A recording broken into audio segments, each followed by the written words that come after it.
Hi guys, welcome back aboard good old Athena. In last week's video we made it up here to Dominica. In this week's video we're going to take a quick peek at some of the amazing nature here in Dominica, and then we're going to push further north up to Guadeloupe and Antigua. If you're new here, we're Ava and Mess. I spent 7 years on a somewhat extensive refit of our 1987 Trident Warrior sailboat named Athena. It was an oh glorious sanding extravaganza. We left Denmark and started cruising full time, sailing down Europe's west coast, and then we had our biggest adventure yet, crossing the Atlantic. Now we're sanding and sailing our way around the world. Tomorrow morning we are going to go on a bit of an adventure to see some of the aforementioned amazing nature. Now we're excited to be here, but at the same time we're also very excited to push further north up to Antigua and Barbuda, and we'll get back to why a little bit later in the video. We hopped in the dinghy, left Athena safely moored, and headed into shore to check out some waterfalls. We got the dinghy all tied up and waited for Roots, the very nice gentleman who organized the tour for us. Roots works for Sea Cats. They man the mooring balls in this area and keep an eye on everyone's dinghy when it's tied up at the dock. Roots took us in his boat to the center of Rousseau to meet up with our tour guide, and it was kind of fun going fast for a little bit.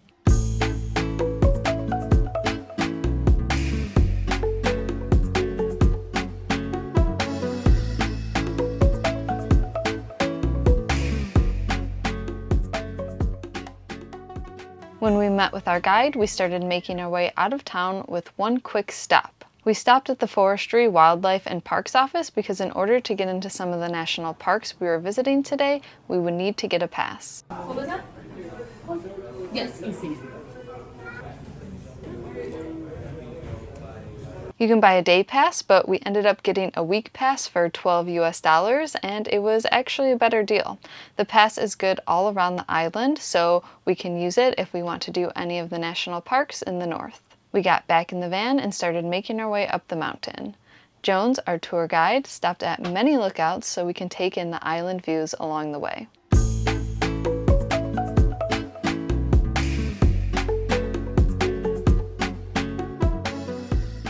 We were pretty relieved Jones was driving because some of the mountain roads get pretty tight.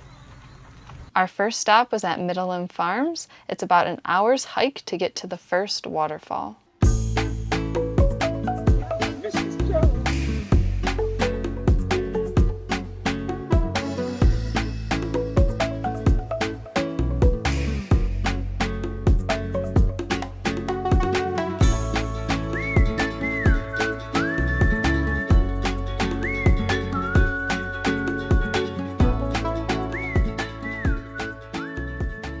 Jones showed off his Tarzan skills, and after, I couldn't resist. Ava, really frickin' hold on. You got to hold on tight. Okay. Don't let go. Okay. Siehst du, Dominica, ich hab dir versprochen, hier sind Affen. Alle Milliarden.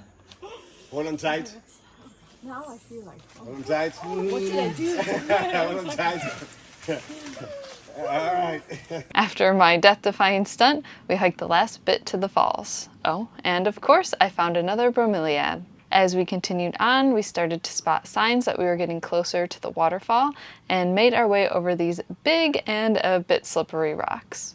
Just as we got to the waterfall, it started to rain, making the path to the pool at the bottom a little bit hairy.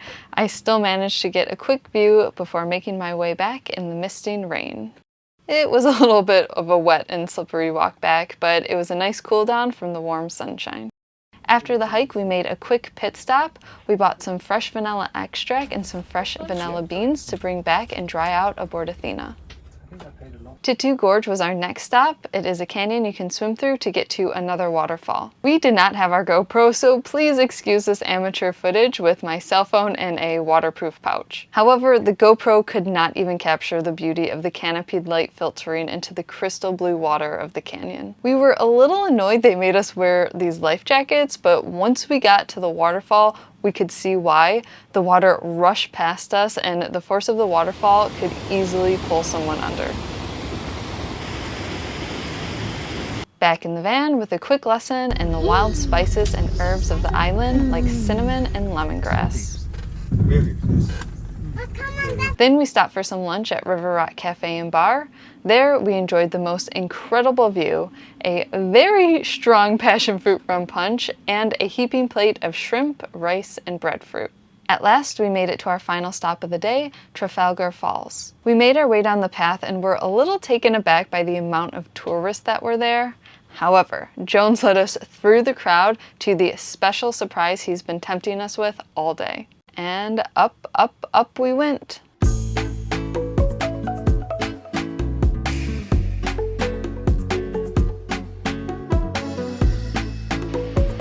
Beautiful. Big surprise. Okay. Uh-oh, I'm getting a little nervous.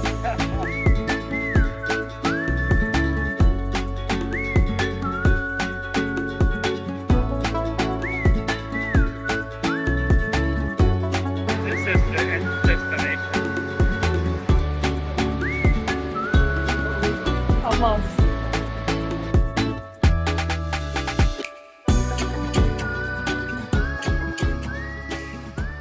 What a treat indeed. A hot and cold spring just to ourselves. And this was not warm water, this was hot, hot water, and it felt incredible. Well, maybe not to everyone. Mads needed a bit of convincing to sit in the hot water, and as you can see, he thoroughly enjoyed it. Don't worry, there was plenty of rushing cold water to cool off in.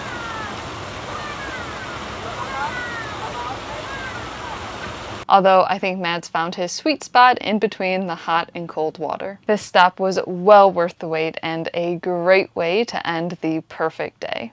The next morning we left our trusty Sea Cat's mooring behind and headed north along the west coast of Dominica. As soon as you're in the wind shadow of the islands, the wind tends to be patchy at best. As you can see here, this morning we had about 4 knots of wind, which is nowhere near enough for Athena. But when life gives you lemons and you have to motor, at least you can charge your batteries and make delicious drinking water courtesy of Mr. Rainman. No matter what, we would have had to motor for a bit to make water because, as you can see here, our tank is completely empty. It turned out to be a completely undramatic day of mainly motoring. Good morning, guys. We've had a couple of very nice calm days here in Prince Rupert Bay.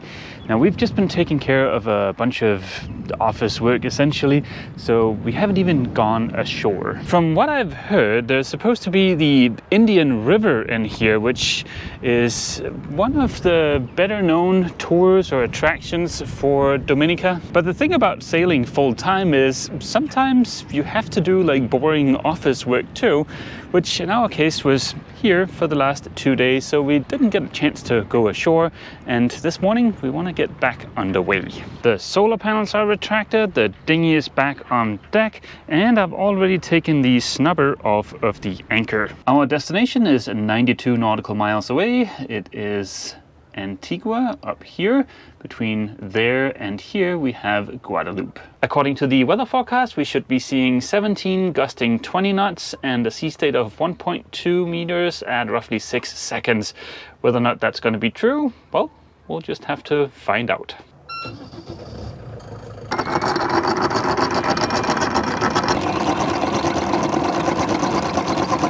Okay, we're off. I mentioned in the beginning of this video that we're both very excited to make it further north.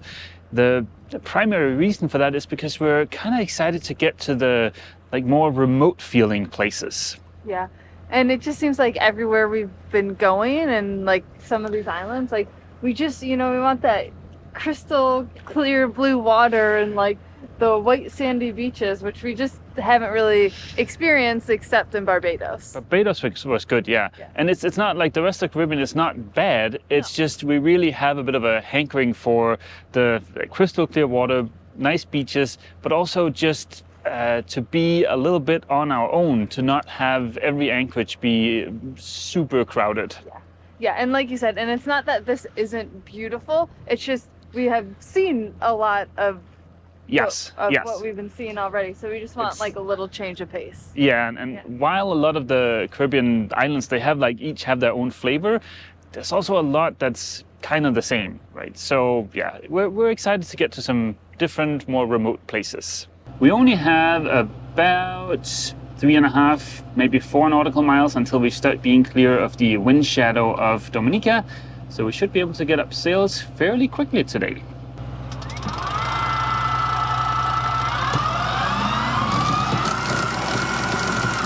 Bye bye Dominica. The camera is not going to be able to pick it up, but I think it's a nice clear morning because I swear I can see Guadeloupe there in the distance. It's a little chilly this morning. It's 76. I think we're acclimating. Acclimating, schmacclimating. It's still way too warm here. Last night you said that you think that you were maybe acclimating. Rumors, no truth to it.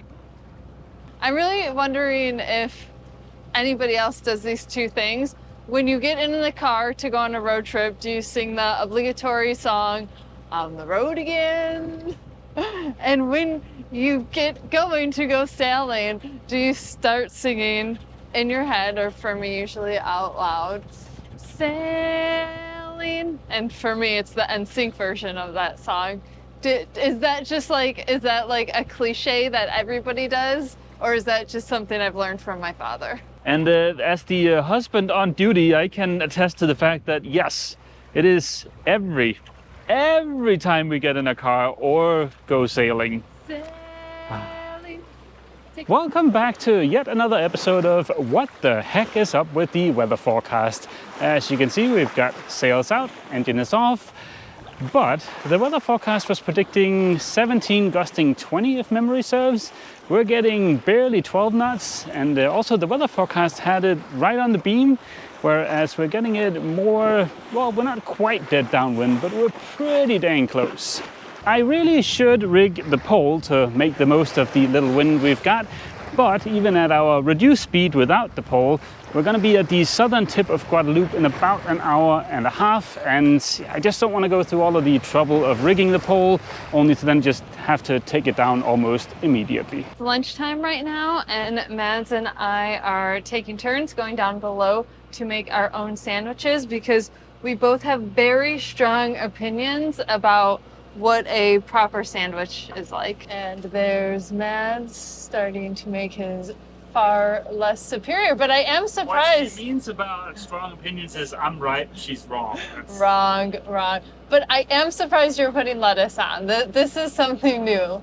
And we're really keeping watch right now because we are so close to Guadeloupe, and like just 5 minutes ago, a catamaran passed like right in front of us, and yeah, it just felt really close, and they didn't have any AIS or anything, so just keeping an eye out.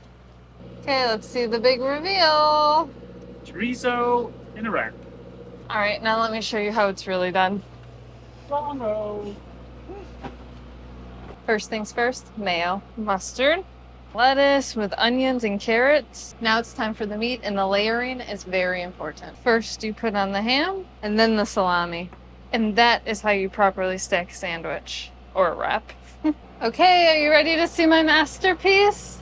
Oh, not as good as mine. Oh!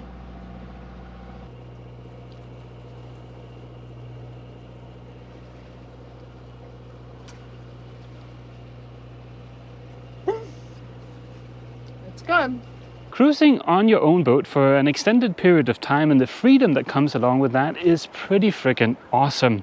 Because of the no wind really yesterday, we decided to not go to Antigua but to stop here in Guadeloupe instead. This is, I think we can all agree, an absolutely stunning Anchorage, especially with the beach in there. Guadeloupe is of course one of the French islands, and there are a couple of things that are really awesome about the French islands. For one, they have super awesome baguettes, and also checking in and checking out is super easy. On a lot of the islands it's kind of a big deal to check in or out, but on the French islands it's just a computer somewhere. It could be in a cafe or in a marina, or I think here in this town it's going to be at the police station. But it takes all of 10-15 minutes, and it costs, I think, €5, something like that. So it's easy and cheap. Whereas some of the other islands, it can take an hour or two or even longer and cost a fair bit of money to clear in. Now, because it's so easy, we decided to just stop here at Guadeloupe for a little bit and see if we can get a better day with some more wind to go further north. It's about 2 nautical miles into the town where we can check in, so thank God for the new Speed Demon. We jumped in the dinghy, and as seems to be the norm, our delightful gas guzzler sprung to life with the mere flick of my wrist. It was a nice calm day, so it's the perfect excuse to tickle the Speed Demon and ever so gently twist the throttle.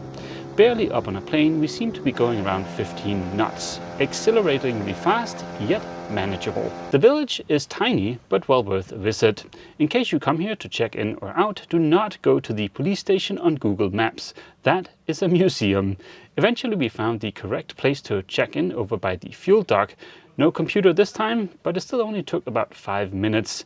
In case you come here, this is the place to look for. Right now we are in the northern part of Guadeloupe. My lovely assistant will point for us. And we are actually anchored right here in Grand Anse. Well, probably. This is just foreshadowing my next little spiel. Yeah. So we're anchored here and we dinghied around this little headland to this town. Here's the name of the town, and if I were just gonna give it a go and pronounce it, I would have called it Deschayes or something like that. But I asked the customs and immigration officer how you pronounce it, and you pronounce it de. Never in a million years would I have pronounced it that way, and there's a pretty good chance that I am even butchering that. On our way back, we got to see a little bit more of the village. Clearly, tourism has made its mark. I would have loved to come here 30 years ago, but it is still a charming place, complete with one of these newfangled cyber cafes. What followed was the most uncomfortable night at anchor we have ever had. It doesn't happen often during the season, but every once in a while they'll get a northerly swell, meaning almost all of the anchorages on the west coast of the islands are going to be very uncomfortable. After having removed the snubber, we motored around the big headland in search of a tiny bit more protection. As you can see here, everyone is more or less in the same boat, pardon the pun. Rolly, but still better than our previous anchorage. Good morning, guys. It is early Saturday morning. We did have a very comfortable night here at our anchoring ball.